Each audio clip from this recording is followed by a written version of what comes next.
नमस्कार साथियों, स्वागत है आपका नेता बोले जनता तोले में। उनकी जो शौच की प्रॉब्लम है उस चीज़ को मैं बिल्कुल ठीक करूंगी। हर जगह कूड़ा घर बना है, उससे कितनी तरह की बीमारियां फैलती हैं। सबसे पहले वही स्कूलों की स्वच्छता का ध्यान रखा जाएगा। तो एजुकेशन को लेकर मैं बच्चों की खास ध्यान रखूंगी और जो टीचर्स का अपॉइंट किया जाएगा और जिस बच्चे का जिस गेम में इंटरेस्ट होगा उसको उसी तरफ आगे लेकर आया जाएगा। नशे को दूर करने के लिए जो भी अनऑथराइज्ड साहसी लोग जहरीली शराबों को लेकर आते हैं उनके पूरे राइट्स बताऊंगी, उनके अधिकार बताऊंगी।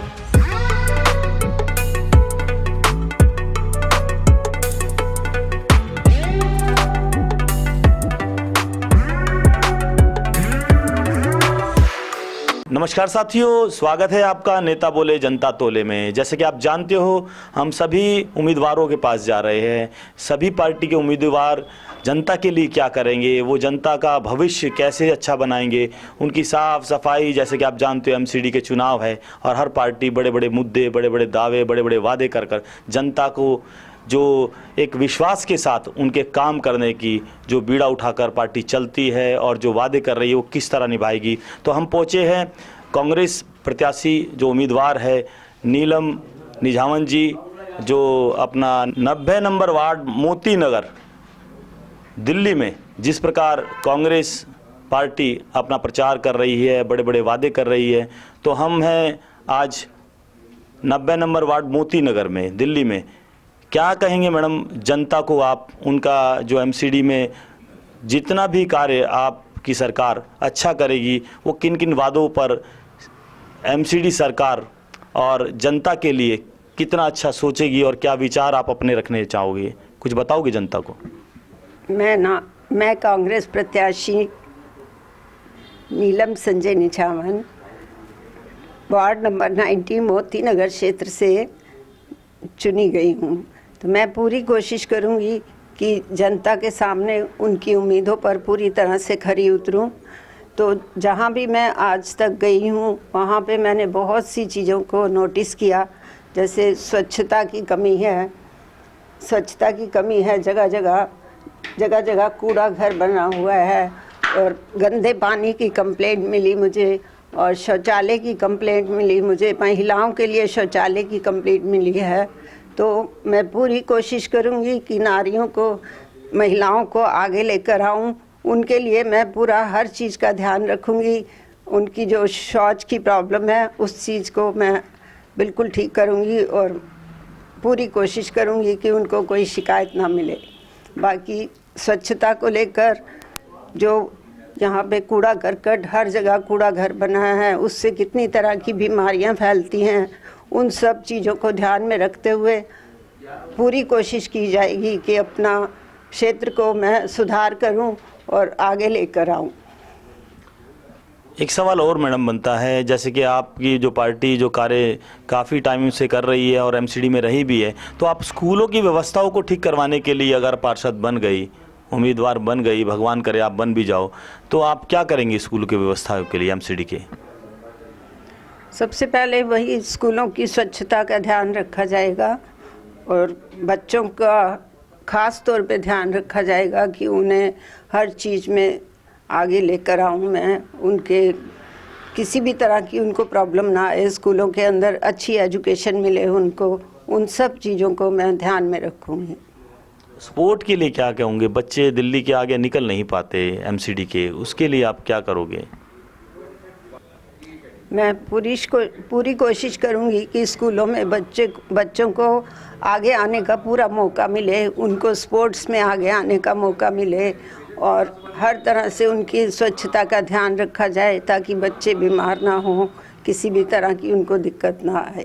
तो बाकी एजुकेशन को लेकर अभी मैं पहले भी प्राइवेट स्कूल्स में मैं खुद पढ़ा रही हूँ। तो एजुकेशन को लेकर मैं बच्चों की खास ध्यान रखूँगी और ख़ासकर जो उनको कोचिंग देने वाली टीचर्स हैं उन सबको ध्यान दिया जाएगा कि वो किस लेवल तक उनको लेके जा सकते हैं। खेलने कूदने को नहीं मिलता बच्चों को, जैसे खेलने दिया जाए, स्पोर्ट का जो काम है बच्चों का, जो टीचर नहीं है स्कूलों में, उसके लिए आप क्या करोगे अगर निगम पार्षद बन गए तो?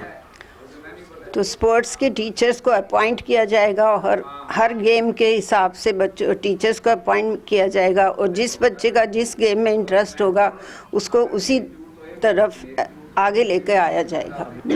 मैं अपने वार्ड में स्कूल के बच्चों को स्पोर्ट्स में पूरा आगे लेकर आऊँगी, अच्छी से अच्छी एजुकेशन देने की कोशिश करूँगी और उनको किसी भी तरह की कोई प्रॉब्लम आएगी तो मैं उनको आगे आके उनकी प्रॉब्लम को समझूंगी और उनको उस चीज़ से बाहर निकालूंगी।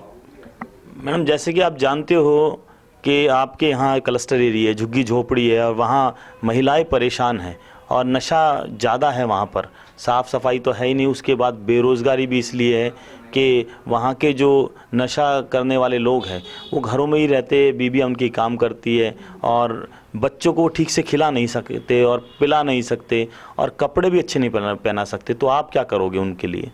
मैं पूरी कोशिश करूँगी कि नशे को दूर करने के लिए जो भी अनऑथराइज्ड साहसी लोग जहरीली शराबों को लेकर आते हैं और क्लस्टर एरिया में उनके जो जेंट्स हैं वो ज़्यादातर उसी शराब को पीते हैं और कितनी तरह की बीमारियों से घिर जाते हैं, तो पूरी कोशिश करूँगी कि उसके लिए मैं प्रशासन के पास जाऊँ और उस चीज़ को दूर करवाऊँ।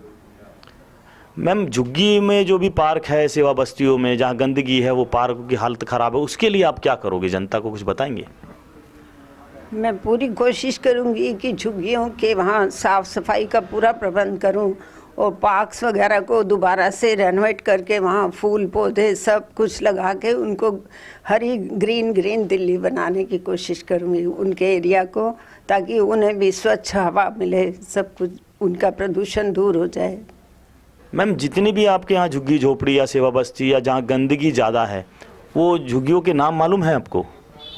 जी हाँ, बिल्कुल मालूम है मुझे। मेरे आसपास जितने भी क्लस्टर एरिया हैं, एक रामचंद्र पार्क है, 5/35, 8/35, सुदामापुरी, लोहार बस्ती, वहीं से काफ़ी महिलाएं हमारे घरों में काम करने आती हैं और अपनी बहुत सी प्रॉब्लम्स को बताती हैं, तो जिन्हें सुनकर मुझे बहुत ख़राब लगता है। मैं पूरी कोशिश करूँगी कि मैं उन महिलाओं को पूरी सुविधाएँ दूँ। मैम, रेहड़ी पटड़ी वालों के लिए आप क्या करवाना चाहोगे? रेहड़ी पटरी वालों के लिए मैं अलग से जोन बनवा के दूंगी उनको, वेंडर्स के लिए वेंडिंग जोन सा बनते हैं।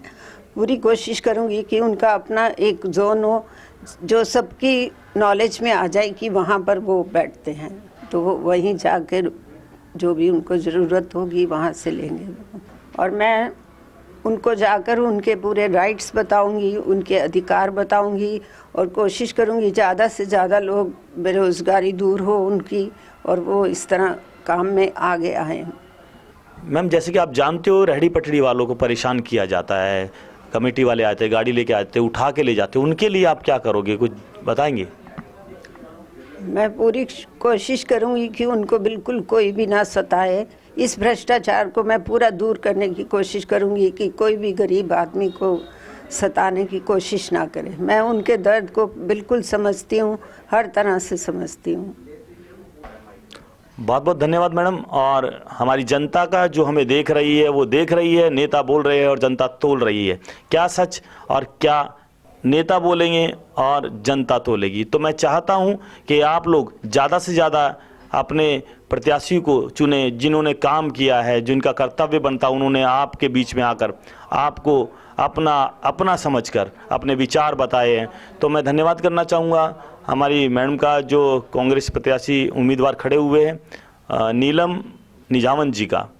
मैं आप सबका आपका धन्यवाद करती हूँ और मुझे जितने भी लोग मेरे सामने देख रहे हैं मुझे, मैं उन सब का अभिनंदन करती हूँ और उनसे एक प्रार्थना करती हूँ कि इस बार थोड़ा देश के लिए आगे आइए, चेंज लाइए और फिर देखिए कि काम कहाँ तक होते हैं। मैं पूरी कोशिश करूँगी कि जनता की उम्मीदों पर खरी उतरूँ। जय हिंद, जय भारत।